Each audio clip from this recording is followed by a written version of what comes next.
Ostatnia noc w Moroto była inna.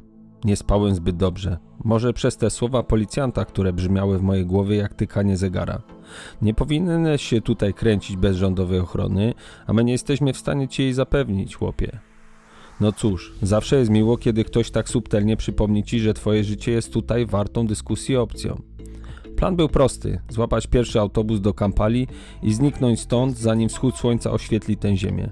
3:45 to najwcześniejszy kurs, ale żeby dotrzeć na przystanek na czas, trzeba było załatwić transport na Trzecią. Dogadałem się z jednym z lokalnych kierowców, oferując mu potrójną stawkę. Nie wiem, czy zrobiłem to dlatego, że chciałem być pewien, że przyjedzie, czy po prostu czułem się, jakbym kupował sobie bilet z piekła. Ale przyjechał po mnie. Droga na przystanek była pusta, niemal surrealistyczna. Miasteczko spało, jakby nie chciało pamiętać o swoich problemach. Dotarliśmy jako pierwsi. Jeszcze zanim usiadłem w autobusie, kupiłem bilet i zająłem później miejsce przy oknie.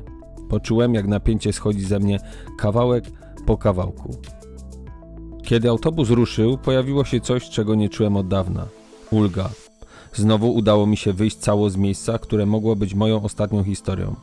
Ale w mojej głowie wciąż kłębiły się obrazy. Te zdjęcia, które pokazała mi pastor Grace. Martwi Japończycy, ofiary tych terenów. Zastanawiałem się, czy to mogło być ostrzeżenie, znak, czy po prostu historia tych ziem zawsze musi być taka krwawa. Kiedy słońce w końcu wyjrzało za horyzontu, krajobraz zaczął nabierać kształtów, kolorów i życia. Na miejsce ulgi pojawiło się coś innego. To było spełnienie, które rozgrzewało mnie od środka mocniej niż pierwsze promienie poranka. Udało się. Zrobiliśmy coś dobrego. Myśl o tym, że za równowartość jednej kamerki sportowej mogliśmy wyżywić 150 osób przez 1,5 miesiąca, dawała mi poczucie, że to wszystko, stres, zmęczenia, nawet ryzyko, miało sens. Pamiętam, jak patrzyłem na tych ludzi, ich wdzięczność i uśmiechy nawet w trudnych warunkach. To była lekcja pokory, której nie da się opisać słowami. W takich chwilach człowiek przestaje myśleć o sobie, a zaczyna czuć coś większego. Siedząc w tym autobusie, zrozumiałem coś ważnego. W życiu nie chodzi o to, ile kamer masz w plecaku, czy ile filmów zrobisz. Chodzi o to, ile dobrego możesz zrobić dla innych, nawet jeśli na chwilę musisz poświęcić swoje plany czy sprzęt. W dzisiejszym odcinku cofniemy się w czasie, do jednego z najciemniejszych rozdziałów historii Ugandy. Naszym celem są lochy przy pałacu Idi Amina, człowieka, który przeszedł do historii jako rzeźnik z Ugandy.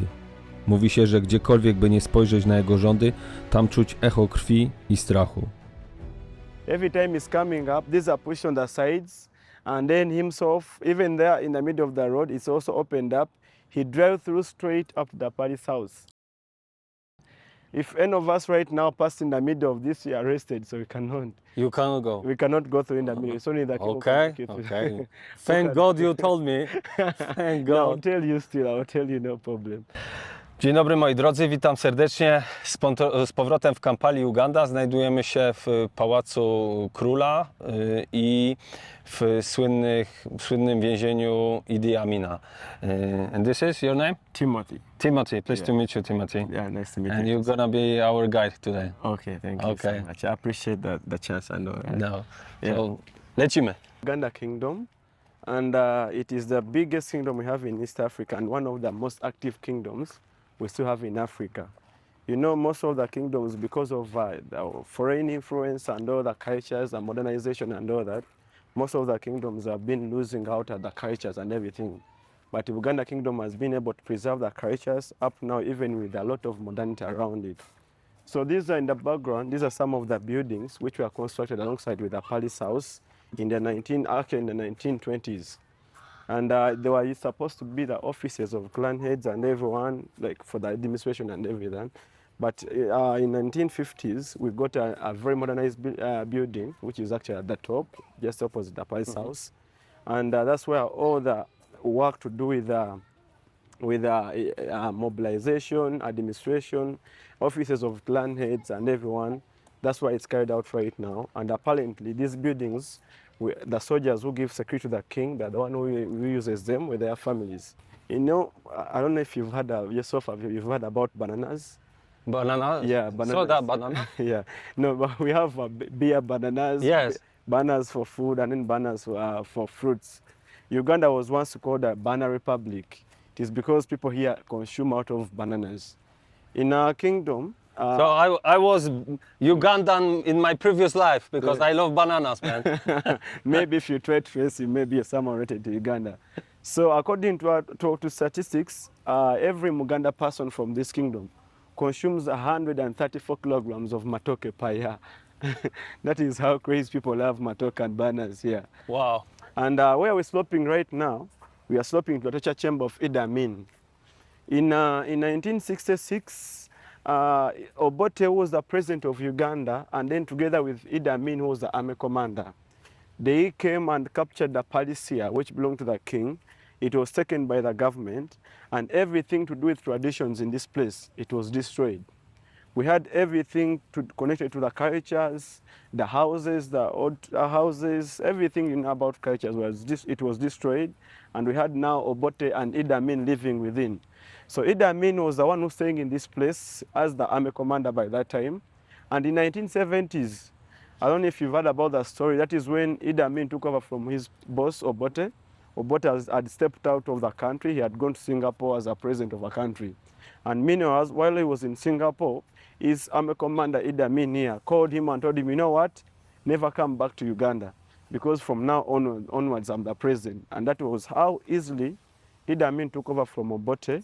And then immediately after taking over from Obote, Idi Amin did one thing which was actually very impressive towards the kingdom, because at that time, Obote had killed Kabaka in London, and that was in 1969. And immediately after Obote had killed the king, he refused the body of the king to be brought back here in Uganda. But when Idi Amin took over power, the first thing he did was bring back the body of the king. Idi Amin was not from this kingdom. He was from northern Uganda. He wasn't from Buganda kingdom. But he wanted to do something that can pull Buganda people close to him. And it worked for him because people loved him, because it was one way of giving respect back to the kingdom. Only that Idi Amin turned into a more serious and worse dictator ever afterwards, the country, the Africa has ever seen. So in 1979, after 8 years, when Idi Amin took over from Obote, Obote came back and settled in Tanzania, which actually is our neighbor in the south. And then Obote wanted to work with Julius Nyerere, who was the president by that time in Tanzania, to see how he can come and fight Idi Amin here who had taken over his office. So when Idi Amin heard the rumors that his former boss Obote is in Tanzania trying to collaborate with the Tanzanian government to come and fight him, Idi Amin actually, it was something that made him paranoid. Initially during the 70s, he had given a contract to Israelites to build for him an armory. Because remember, like I told you, this place was now an army barracks. So the Israelis had built this place as an armory for Idi Amin to keep his weapons and the guns. So it was a store for weapons and everything. But when Idi Amin heard the rumors that his former boss is planning on coming to attack him, he brought all his weapons out of this place and turned this into a torture chamber. So we are going to move in and show you how they could actually put in people inside here, torture them up to when they could die. It is really so absurd, and so I think we can move in right now.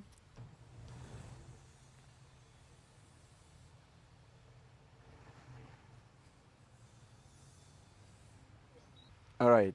So this is the place which the Israelis put up for Idi Amin to act as an armory. It was a contract. The reason why Idi Amin gave a contract to Israelis, it was because by that time in the 70s, 60s, and 50s, Israelis had made a very good reputation with the construction. They had constructed a lot of good buildings within Africa. That's why when Idi Amin wanted someone to construct for him an armory, he had to go for the Israelis. They were building an armory or a store for guns. It is Idi Amin who turned the purpose of the place and turned it into a torture chamber. So Idi Amin got suspicious of very many people in Uganda, especially people who are traders. You know, Uganda is bordered by, it's a landlocked country. So most of our commodities which are shipped in, which are imported within the country, come in through Kenya and Tanzania. So most of those people, every time they could move out of the country, go to Tanzania to get stuff and sell here. Idi Amin thought maybe they're spying on his government and carrying information to Obote was in Tanzania. So he could get suspicious of them. Then people who are educated, if you know a lot about human rights, you knew at any time you may reason him out and then collaborate with Tanzania or any other country that could come to fight for the peace of Ugandans. And then people who are actually in opposition, like any government has got an opposition side. So every time people were in opposition side, he thought maybe these were the weak points he had in the country whereby they could easily collaborate with Obote, and then who could now raise a number of which it could actually overthrow him. The big challenge or the big, the fierce dream he had was actually to get him out of the power. So he could never allow anything that can actually make him lose power by that time. So after getting, every time he could get suspicious of you, once you're confirmed to be a threat to the government of Idi Amin, he could send soldiers to you, they arrest you, tie your hands at the back, and then brainstorm you, they tie something on your eyes where you cannot see anything. So they could capture very many people at the same time, bring them in the same place. And then after bringing them in the same place, they could bring the big army trucks, the Salonicas. They load them in the trucks or Salonicas and then drive them around Kampala for 7 hours. After driving them for 7 hours, they could do that to confuse people, to make them think they have taken them so far from the middle of the city. And at the end of the day, it could bring them inside here and make them sit in this building. So you can come and see. So you see this black line? You see this black line here? Yes. It goes all over the whole place. It was a level of water within. We had water in this place up to this level. And then you see this wire here. This was a connection of electricity. You see that? It was a connection of electricity tapping the the waters down. And then you see that? That was a switch. So this was a switch which was actually connecting that wire up down here. So they could bring people, make them sit in this water, which was filling this place up to this level. They make people sit in lines from the extreme end up somewhere, depending on the number of people they have arrested in a day. They make them sit in here. Then Idi Amin could come and switch on electricity. He could actually do that himself because he could believe in himself that whenever people look at him, they cannot withstand to tell him the truth. It's because he was someone who was very feared. Just imagine the moment you're having him face to face, you're facing him directly, it could be so scary. So he could switch on, and then people were sitting in this water, he could switch on and off, electrocuting them, and it could be like an interrogation process they could take them through. He could ask them questions like, what is Obote planning? How many people are working with him together here in Uganda and then in Tanzania? When is he going to attack? But 95% of these people were innocent. They didn't even know, they didn't even have a clue about what Obote was planning and when he was attacking and anything of the sort. They were just simply traders, and then simply people were in opposition and just people were educated. But they never had anything in common or anything they were planning with Obote. So people could die within the process, and those who survived, they could pack them in these rooms. You can come and see. We have about 5 cells or 5 rooms. Every room had about 2 doors. We had a big one which came from up and locked up down here, and a sliding gate to every cell. That means every cell had about 2 doors, and a big one that locked up the full place. So once this place is locked up, sorry, the supply of oxygen inside here is very limited. So people could be locked in, then they could pack them 100 and above in each and every cell. So just imagine 100 people in that cell? 100, yeah, 100 in each and every cell, and not just 100, but 100 and above. So people could suffocate within because they are always squeezed, and then they could not give them anything to eat from the time you're being arrested till when you die. They could only open up like after 2 hours. They're like, who is ready to give us the information? If there is nothing, they lock up again. But these people, they didn't even have the information to give. And above it all, whether you gave out information or not, you are supposed to die. The moment you're brought in here, you are supposed to die. So people could survive in between 5 and 10 hours and then die. Then soldiers could bring back the trucks, load the bodies on the truck, go pour them in Lake Victoria, and some were poured in Kabaka's Lake down here. And then within the palace compound here, we've so far discovered 14 mass graves, having 200 and above in each remains of people. And they are being moved to the government cemeteries. And that is a big reason why the current king cannot sleep in that palace house, because of how much people were killed in this place and how the house was used for different purposes. That is a royal home. It was constructed for the comfort of the king. But if it was used to kill people from, and then the area was used for killing people, then he cannot sleep in the same place again. So we had 25,000 Ugandans being killed in this place. 25,000 Ugandans in a space of 11 months. And actually that was 4% of the population of Uganda, all killed in a space of 11 months in 1979. And surprisingly, all people who were killed in this place were strictly men. No man, no kid were brought in here, it was strictly men. You could only be a threat to Idi Amin if you're a man. So the rest were, women were just raped by the soldiers randomly, and then they could also kill them. But 1979. 79. Yeah. So that was the end of his regime. Yeah, actually he was overthrown in 1979. It was the current president of Uganda, Museveni, together with Obote, and then the Tanzanian government headed by Julius Nyerere, that joined forces. They came and attacked him here. They managed to overthrow him, and then at first he ran to eastern Uganda, and from eastern Uganda, his friend Gaddafi, who was the Libyan president, sent him a chopper, and a helicopter. It picked him with a family, took him to Libya. He was given a house and everything. But meanwhile, as he was in Libya, Amin got some misunderstanding with Gaddafi, whereby Amin wanted to come back and fight. He was like, I would rather die fighting than running away. So that's when actually Gaddafi could tell him, you know what, you should give up because the leadership is already taken. The good thing, you've been present for about 8 years. That is enough time.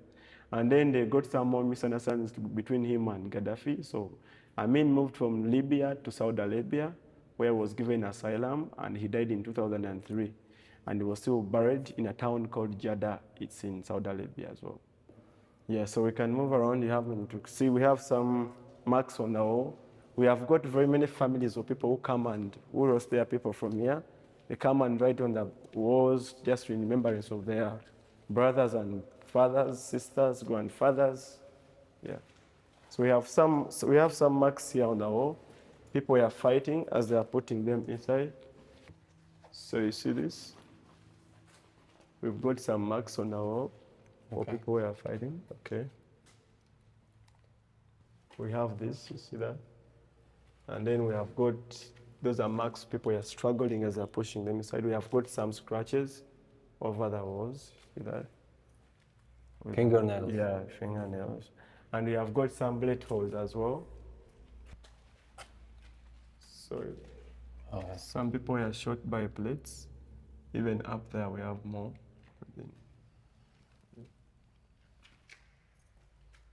Yeah. 200 people, 150. We have where we get these bullet holes, we have it was a night, people in the second cell tried to escape. These are stories given by the soldiers who were arrested working here. And then they got some people who had died within the cells. They throw their bodies in water to walk on because this water was always electrified. So the moment they got on the main gate, the soldiers outside held them. They opened up and shot them. So that night they opened up each and every cell and cut whoever was still alive. They cut them all until when they died. So that night they killed about 400 and above. It was a night whereby they killed a lot of people just in a simple night. So somebody has survived this No one place? ever survived. No one. No one. The moment you're brought here, whether you're brought by mistake, you are supposed to die. And every story and detail they are given by soldiers who were arrested who could do that job.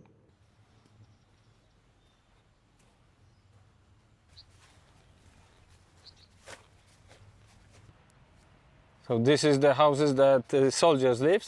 Yeah, these are houses. We have about 100, so it's a small community. It's a full community, 100 soldiers. So only that half of them, about 30, they don't live within, but 70 with their families, they live within. There are about 4 buildings. 1, 2, 3, 4. Actually, there are 5. There's one on that up, which is facing the side, a big one.